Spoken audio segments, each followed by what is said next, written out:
Ndabaramukije, ndabasuhuje, ndabarayambiriye nk'uko bisanzwe ni kuri Agape Official, aho tuganira ku biganiro bitandukanye, tuganira ku buzima bw'umwana, ko twakwita ku bana bacu. Ese umwana urwaye icyo mu nda twamufasha gute, bitewe n'ikibazo afite twamufasha gute mu buzima busanzwe.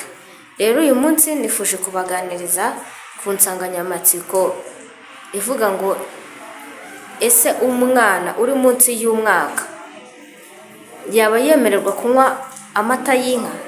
Ese ni byiza ko twayamuha? Dukurikije icyo ubushakashatsi buvuga ko umwana guhera ku mwana ukivuka kugera agize amezi 6 nta kintu na kimwe yemerewe gufata, usibye amashereka, usibye konka gusa, nta kindi kintu kiri apari cyangwa se kiri ku ruhande yemererwa gufata.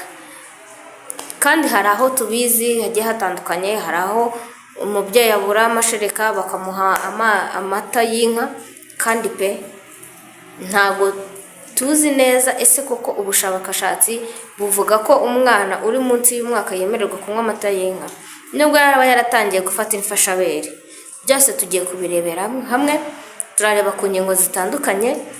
Ingingo ya mbere, inzira y'igogora ye ibitarakomera, ibitarakora neza nk'uko twabibonye. Niyo mpamvu burya umwana ukivuka kujya ku mezi 6 nta kintu na kimwe yemererwa gufata, kubera ko inzira z'igogora ze ziba zitarakura. Ndetse tunabona ko nubwo yaba atangiye gufata ifashabere, hari ibiryo atangiriraho bimwe na bimwe bitandukanye, ariko ntabwo ariko ahita afata ibiryo nk'iby'umuntu mukuru afata, kubera ko inzira y'igogora ye bitarakura. Impamvu ya mbere rero ituma umwana uri munsi y'umwaka atemererwa kunywa amata y'inka ni uko inzira y'igogora ye ibitarakomera, ibitarakura, kubera ko amata aba akomeye, digestion yayo cyangwa se igogora ryayo riba rikomeye.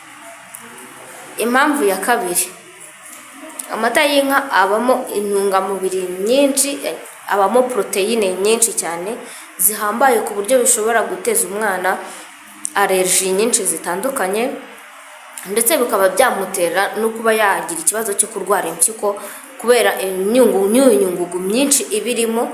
Kandi nyamara umubiri w'umwana mbese ubutarakura, yaba impyiko ziwe ntabwo zazimeze nk'iz'umuntu mukuru, yaba mu nda igogora ryiwe ntabwo biba bimeze nk'iby'umuntu mukuru.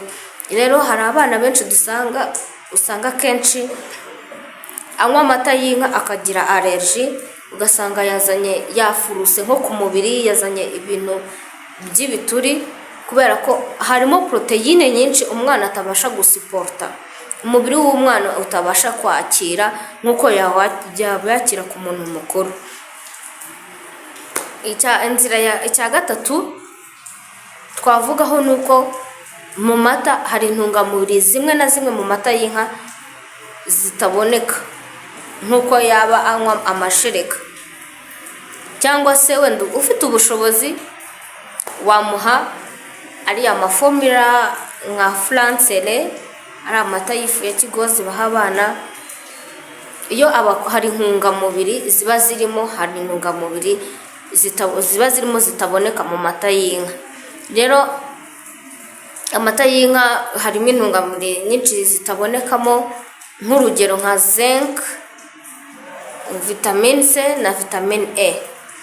Izo ntungamubiri ubundi tubona ko vitamine C akenshi tuzikunda kuzibona mu byo kurya, cyangwa mu byo kurya bifite ibara ry'icyatsi cyangwa se ibara ry'umuhondo.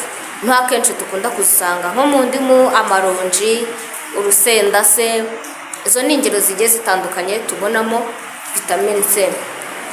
Zinc rero ubundi mu mashereka zinc ibirimo, zinc cyangwa se fer ntago iboneka mu mata y'inka. Ya fer dukunda kuvuga ngo iboneka mu bishyimbo, mu mata y'inka rero ntago ikunda kuboneka. Muri hangana muri background harimo imvura nyinshi cyane, ahantu undi hari kugwa imvura, ariko icya mbere ni uko twumvikana. Indi mpamvu rero ya kane nababwira ni uko burya gukomeza guha umwana amata menshi y'inka nk'uko twabibonye munsi, umwana uri munsi y'umwaka ashobora kugira ibibazo byo kugira aneme cyangwa se kubura amaraso nk'uko twabibonye, kubera ko twabonye ko hari intungamubiri ziboneka mu bindi bintu zitaboneka mu mata y'inka, kandi twabonye ko inzira y'igogora y'umwana iba itarakomera.